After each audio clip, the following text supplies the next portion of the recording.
Nos encontramos con el doctor Vicente Sarmiento, con quien vamos a conversar sobre la seguridad nacional, la seguridad interna del país, ya que es una persona que como abogado conoce del tema por una parte y por otra parte ha sufrido en carne propia el embate de la delincuencia, ha sufrido en carne propia el dolor de perder a alguien y con esa justificación creemos que tiene sobradas razones y sobrados motivos para pretender un cambio en la seguridad nacional. Pero antes de dar inicio a este diálogo, escuchemos al ex titular de la Asamblea Constituyente de Montecristi, economista Alberto Acosta, quien recorrió el país manifestando su rechazo a la consulta popular y sostiene que las preguntas allí planteadas son categóricamente inconstitucionales. Escuchemos un resumen de su postura y luego vamos a conversar sobre el fondo de la situación. Esto es, de qué manera esas preguntas pueden reformar o pueden incidir en la reforma legal del aparato jurisdiccional de nuestro país. Escuchemos. Invitado por los directivos y estudiantes de la Facultad de Jurisprudencia de la Universidad Católica de Santiago de Guayaquil, el economista Alberto Acosta realizó el análisis de las preguntas de la consulta popular planteada por el presidente Rafael Correa. Dice que las preguntas 1 y 2, relacionadas con la prisión preventiva, responden al mal manejo del gobierno en materia de seguridad. Es cierto que el presidente de la República lo dijo hace un par de semanas, que él ha fracasado y que ya está estudiando sobre esa materia para encontrar alguna respuesta. Pero personalmente creo que esta propuesta no solo que esconde el fracaso, sino que nos da una salida represiva que a mi modo de ver no es la más adecuada. Y aquí sabemos nosotros, al menos quienes hacemos un esfuerzo por encontrar respuestas y alternativas, que la respuesta no es más represión, sino más prevención. El expresidente de la Asamblea Constituyente de Montecristi puntualizó que si bien todos exigimos un cambio radical en la administración de la justicia, no debemos recurrir a los recursos del pasado. En ese sentido, el presidente de la República nos dice, nuevamente, porque por una sola vez, una comisión tripartita ad hoc se encargará de la selección de los jueces y de las juezas. A mi modo de ver, que esta nuevamente por una sola vez nos remite a la tradicional forma de hacer política en el país, porque no tratamos de tener una propuesta de cambio de la Corte desde las raíces, desde los orígenes, como está establecida en la Constitución de Montecristi. El presidente a veces nos reclama, ¿dónde está la alternativa? Aquí, señor presidente, en la Constitución de Montecristi, por la cual también usted votó. Aquí está la alternativa y la respuesta. Recordó además que el anhelo de lograr la independencia real de las funciones del Estado, sobre todo de la judicial, quedó plasmado en el plan de gobierno redactado en el año 2006. Y bueno, entonces, posteriormente, en la Asamblea Constituyente trabajar por la independencia de funciones. Ahí, por ejemplo, el día 7 de mayo del año 2008, aquí tengo el acta número 45, se discutió el tema de la independencia de funciones. Y ahí se aprobó, por ejemplo, con 102 votos el artículo que sería posteriormente el artículo 168, numeral 1, que habla de la independencia y la autonomía interna y externa de la función judicial. Definitivamente el hecho de plantear reformas tanto al aparato jurisdiccional desde la Constitución de la República no tendría quizás el mismo o más rápido efecto planteando reformas al aparato jurisdiccional, pero desde la ley en una reforma en la Asamblea más rápida, de más rápido tratamiento, de menor costo, y lograríamos un objeto más inmediato que a través de una consulta popular. Absolutamente de acuerdo. Es más, nuestras pretensiones iniciales, y aún si es que fuera posible, es que este asunto sea tratado exclusivamente por la Asamblea.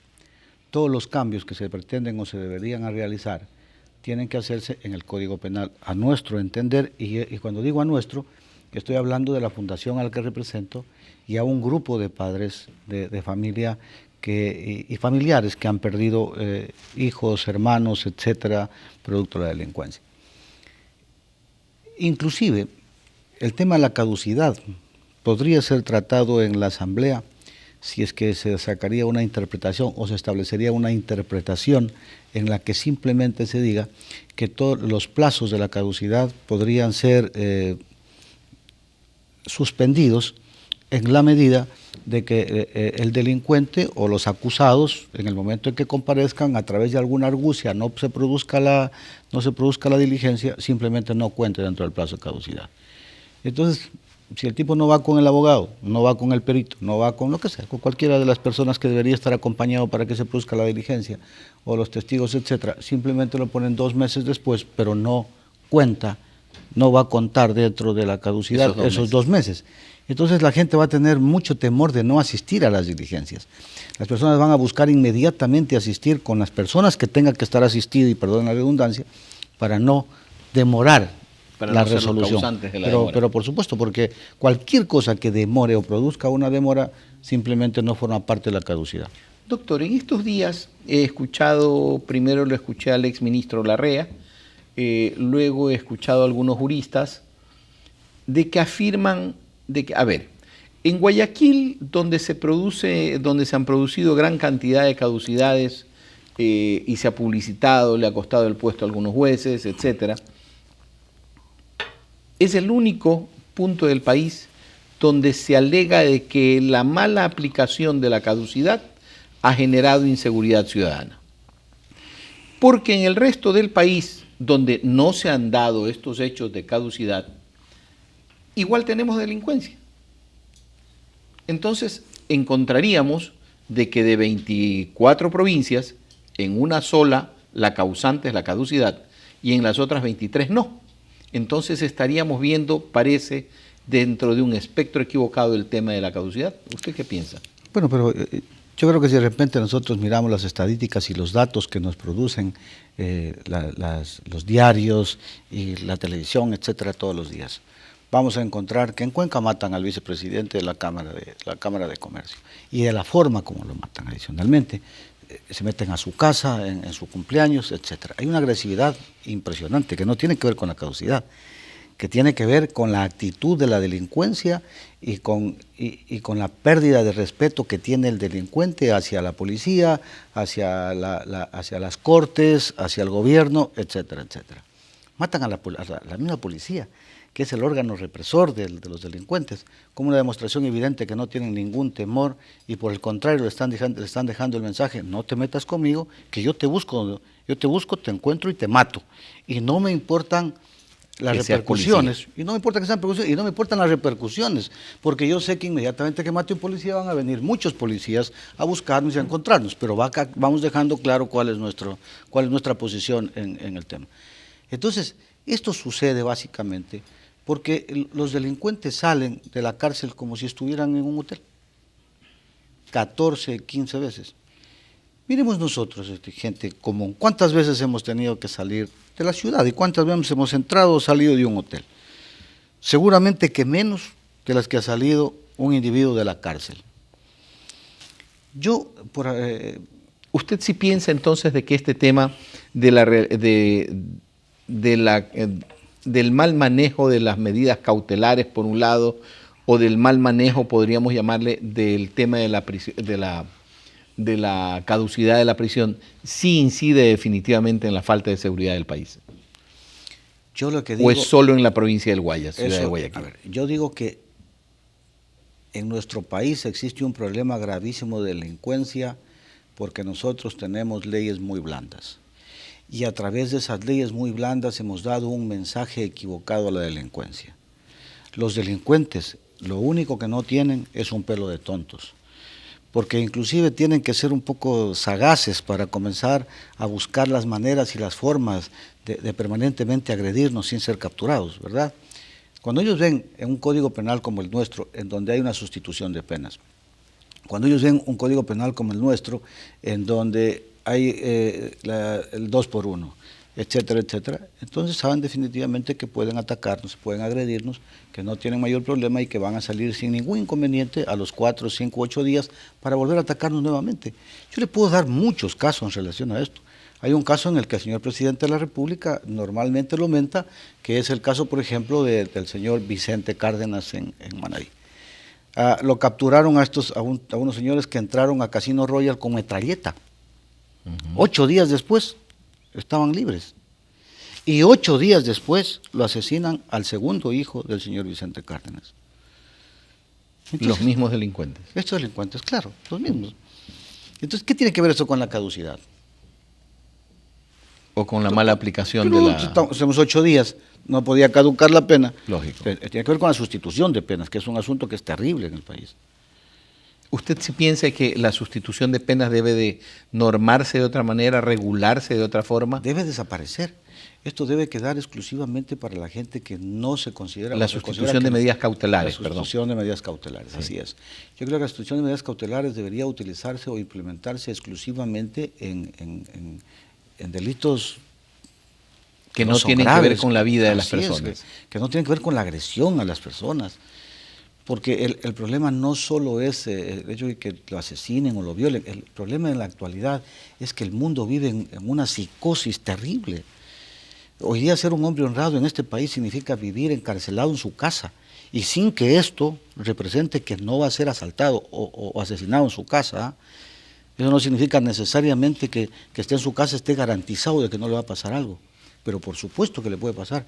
Hay un montón de casos, y seguramente usted los conoce también, que mujeres se han despertado con un revólver en la cabeza y se les han ido llevando absolutamente todo lo de su casa. El mensaje de inseguridad que nos ha dado la delincuencia es un mensaje de inseguridad que pasa por la no protección policial, por la no protección judicial, que ya lo hemos tratado en este momento, pero ¿qué pasa con la no protección judicial, policial dentro de este mensaje de agresión de la delincuencia?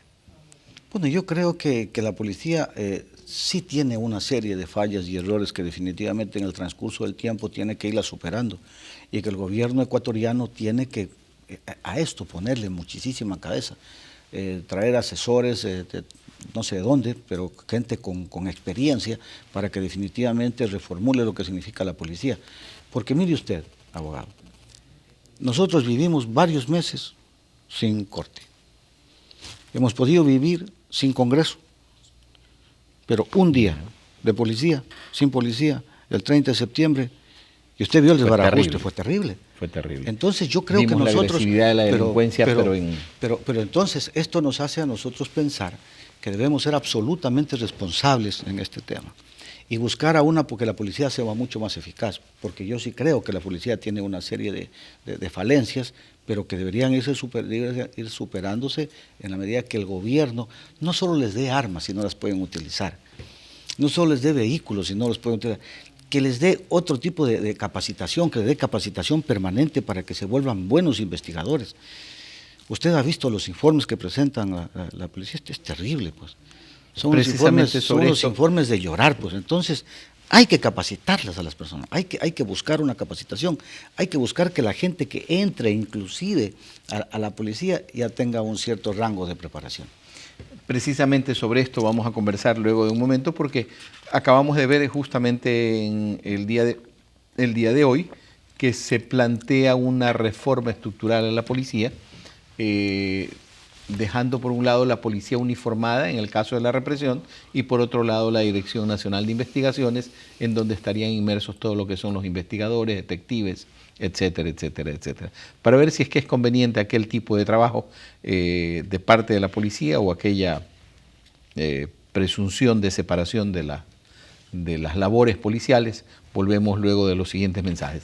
No se vayan, que hacemos una nueva pausa en Mesa de Análisis y al regresar seguiremos conversando sobre los temas de la seguridad nacional, de la seguridad ciudadana y sobre lo que nos arroja la consulta popular y otra consulta que también les vamos a hacer saber que está por venir.